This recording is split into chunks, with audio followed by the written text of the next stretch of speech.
بسم اللہ الرحمن الرحیم۔ اللہ تبارک تعالیٰ کے نام سے شروع جو بڑا مہربان نہایت رحم کرنے والا ہے۔ ایک ایسی قوم جس پر اللہ تبارک تعالیٰ نے اپنا دردناک عذاب نازل فرمایا اور اسی قوم کے تمام لوگوں کو بندر بنا دیا۔ اس قوم کے لوگ کون سا ایسا گناہ کرتے تھے جس کی وجہ سے اللہ تبارک تعالیٰ نے ان پر دردناک عذاب نازل فرمایا، اور یہ لوگ بندر بننے کے بعد کتنی دیر تک زندہ رہے اور پھر ان کو کس قدر دردناک موت آئی۔ جب یہ لوگ بندر بن گئے تو یہ لوگ اپنے عزیز و اقارب کو دیکھ کر ان سے کیا کہتے تھے، اور کیا آج کے دور میں پائے جانے والے بندر اسی قوم کی نسل میں سے ہیں؟ ان تمام تر سوالات کے جوابات قرآن و حدیث کی روشنی میں آج کے اس ویڈیو کے اندر ہم آپ کو بتائیں گے، لہٰذا آپ سے گزارش ہے کہ ہماری ویڈیو کو اینڈ تک ضرور دیکھیے گا۔ انسانوں کے بندر بننے کی ابتدا حضرت داؤد علیہ السلام کے دور سے ہوئی۔ اس واقعے کا پس منظر کچھ یوں ہے کہ حضرت داؤد علیہ السلام اور اس کی قوم سمندر کے کنارے ایل نامی گاؤں میں رہتے تھے، اور ان کی تعداد 70,000 کے قریب تھی۔ یہ قوم بڑی ہی خوشحال تھی اور اللہ تبارک تعالیٰ کی فرمانبردار قوم تھی۔ اس قوم کو اللہ تبارک تعالیٰ نے بے شمار نعمتوں سے نوازا تھا۔ ہر طرف سرسبز و شاداب باغات اور ہر طرف ہریالی ہی ہریالی تھی، اور اللہ تبارک تعالیٰ کے بے پناہ کرم نوازے تھے۔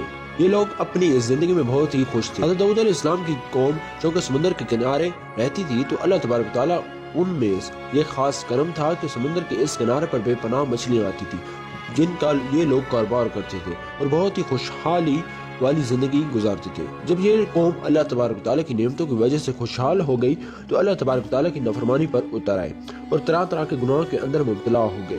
پھر ایک دن اللہ تبارک تعالیٰ نے اس قوم کا امتحان لینے کا ارادہ کیا اور حضرت داؤد علیہ السلام اور حضرت داؤد علیہ السلام کو وہی بھیجی کہ وہ اپنی قوم سے کہہ دے کہ وہ سنیچر کے دن یعنی ہفتے کے دن مچھلیوں کا شکار کرنا بند کر دیں۔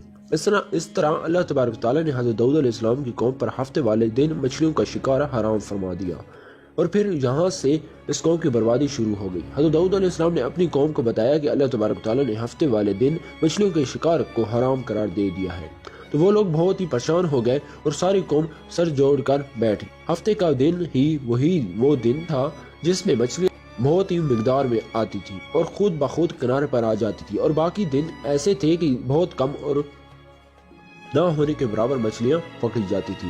اس قوم کا گزر بسر چونکہ مچھلیوں کے شکار پر تھا تو اس وجہ سے اللہ تبارک تعالیٰ کا یہ حکم سن کر یہ پریشان ہو گئی۔ یہ نہیں جانتے تھے کہ اللہ تبارک تعالیٰ کی طرف سے یہ ایک آزمائش ہے۔ پھر ایک دن شیطان نے ان کو وسوسہ ڈالا کہ سمندر سے نالیاں نکال کر خشکی میں بڑے بڑے حوض بنا لیے جائیں۔ جب ہفتے والے دن مچھلی آئیں گی تو وہ نالوں سے ہو کر ان بڑے بڑے حوضوں میں آ جائیں گی، اور اس طرح پھر ان نالیوں کا منہ بند کر دیا جائے گا، اور پھر اگلے دن یعنی اتوار والے دن ان کو پکڑ لیا جائے گا۔ شیطان نے اس قوم کے لوگوں کو ورگلا کر اس طرح ہم ہفتے والے دن شکار سے بھی بچ جائیں گے اور مچھلیاں ہی بھی ہاتھ آ جائیں گی اور وہ بھی پکڑی جائیں گی۔ بہت سے لوگ کو یہ حلا بازی اچھی لگی اور انہوں نے ایسا کرنا شروع کر دیا اور سمندر سے چھوٹی چھوٹی نالیاں نکال کر بڑے بڑے حوضوں میں ڈال دی۔ اس کے ذریعے بہت ہی مقدار میں مچھلیاں ان حوضوں میں داخل ہو جاتی۔ اس قوم کے بدبخت لوگوں کو شیطان کا یہ حلا بہت پسند آیا، لیکن اس قوم نے یہ نہ سوچا کہ جب مچھلیاں سمندر سے حوض میں آ کر قید ہوگی تو پھر مچھلیوں کا شکار ہی ہو گیا۔ اس لیے یہ شکار بھی ہفتے والے دن ہی قرار پایا جو اللہ تبارک تعالیٰ نے ہفتہ حرام قرار دیا تھا۔ موقع پر یہودیوں کے 3 گروہ ہو گئے۔ کچھ لوگ ایسے تھے جو شکار کے اس شیطانی حلے سے منع کرتے تھے اور ناراض و بیزار ہو کر شکار سے باز رہے، اور کچھ لوگ اس کام کو دل سے برا جان کر خاموش رہے لیکن انہوں نے شکار نہ کیا اور دوسرے کو منع بھی نہ کرتے تھے، بلکہ یہ لوگ منع کرنے والوں سے یہ کہتے تھے کہ تم لوگ ایسی قوم کو نصیحت کرتے ہو جنہیں اللہ تبارک تعالیٰ عنقریب ہلاک کرنے والا ہے اور ان پر اپنا دردناک عذاب نازل فرمانے والا ہے۔ اور اس قوم کے کچھ لوگ ایسے تھے جو سرکش اور نافرمان لوگ تھے جنہوں نے اللہ تبارک تعالیٰ کے حکم کی اعلانیہ مخالفت کی اور شیطان کے حلے بازی کو مان کر ہفتے والے دن شکار کرنے لگے۔ یہ لوگ اللہ تبارک تعالیٰ کے حکم کی کھلا مخالفت کرتے ہیں اور ہفتے والے دن مچھلیوں کا شکار کر کے ان کو کھایا کرتے اور بیچا کرتے۔ پیارے دوستو، حضرت داؤد علیہ السلام کی قوم کے 1200 ایسے نافرمان افراد تھے جو منع کرنے کے باوجود بھی ہفتے کو ان نالیوں کے ذریعے شکار کرتے رہے۔ حضرت داؤد علیہ السلام نے ان 1200 نافرمانوں کو اللہ تبارک تعالیٰ کے عذاب سے ڈرایا کہ وہ اللہ تبارک تعالیٰ کی اس نافرمانی سے باز آ جائے، لیکن وہ لوگ باز نہ آئے اور کھلے عام شکار کرنے لگے۔ چنانچہ وہ لوگ اس بات کو برا جانتے تھے۔ ان لوگوں نے اپنے ان نافرمانوں کے درمیان ایک دیوار کھڑی کر دی جس کی ایک طرف وہ 1200 نافرمان رہتے تھے اور دوسری طرف وہ لوگ تھے جو شکار سے باز رہے۔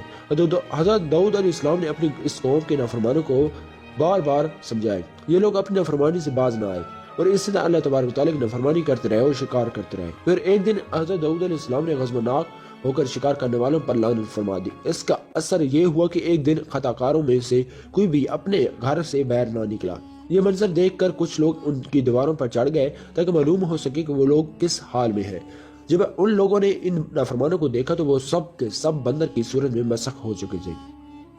اللہ تبارک و تعالیٰ نے ان کی نافرمانی کی وجہ سے ان پر اپنا دردناک عذاب نازل فرمایا اور ان کو انسانوں سے بندر بنا دیا۔ جب لوگ ان مجرموں کو دروازہ کھول کر ان کے گھر میں داخل ہوئے تو وہ بندر اپنے رشتہ داروں کو پہچانتے تھے اور ان کے پاس آ کر ان کے کپڑوں کو سونگھتے تھے، زار و قطار روتے تھے، لیکن وہ کچھ بول نہ سکتے تھے۔ اللہ تبارک و تعالیٰ کے ان نافرمانی بندر بن جانے والے لوگوں کی تعداد 1200 تھی، اور ان 1200 لوگوں نے اللہ تبارک و تعالیٰ کی نافرمانی کی اور اللہ تبارک و تعالیٰ نے ان کو بندر بنا دیا، جس طرح کہ اللہ تبارک و تعالیٰ سورہ بقرہ میں ارشاد فرماتا ہے، اور بے شک ضرور تمہیں معلوم ہے کہ تم میں کہ وہ جنہوں نے ہفتے میں سرکشی کی تو ہم نے ان سے فرمایا کہ ہو جاؤ بندر، دھتکارے ہوئے۔ اس طرح تو داؤد علیہ السلام کی قوم کے 1200 نافرمان بندر بن گئے۔ یہ لوگ 3 دن تک زندہ رہے تھے اور اس دوران یہ کچھ نہ کھا سکتے تھے نہ ہی پی سکتے تھے، بلکہ یوں ہی بھوکے پیاسے سب کے سب ہلاک ہو گئے اور 3 دن کے اندر سب کے سب مارے گئے۔ اور وہ لوگ جو ان نافرمانیوں کو اللہ تبارک تعالیٰ کی اس نافرمانی سے منع کرتے تھے، اللہ تبارک تعالیٰ نے ان کو اس عذاب سے سلامت رکھا، اور وہ لوگ جو اس شکار کو برا جان کر خاموش رہتے تھے، اللہ تبارک تعالیٰ نے ان کو بھی اس عذاب سے سلامت رکھنا۔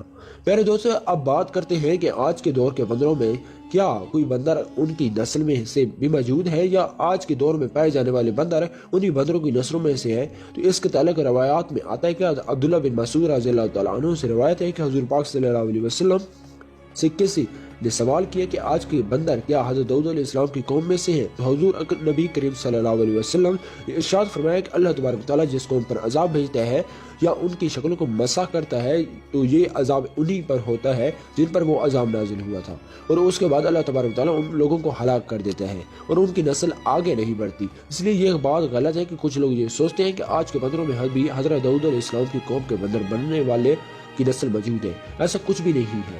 وہ لوگ صرف اور صرف 3 دن تک زندہ رہے، اس کے بعد سب کے سب ہلاک ہو گئے اور اللہ تبارک تعالیٰ نے اس قوم کے نافرمانوں کو صفحہ ہستی سے مٹا دیا۔ اگر آپ کو ہماری ویڈیو پسند ہے تو لائک ضرور کر دینا، اور اس طرح کے مزید ویڈیو کے لیے ہمارے چینل کو ضرور سبسکرائب کر لینا۔ ایک نئی ویڈیو کے ساتھ ملتے ہیں، تب تک کے لیے اللہ حافظ۔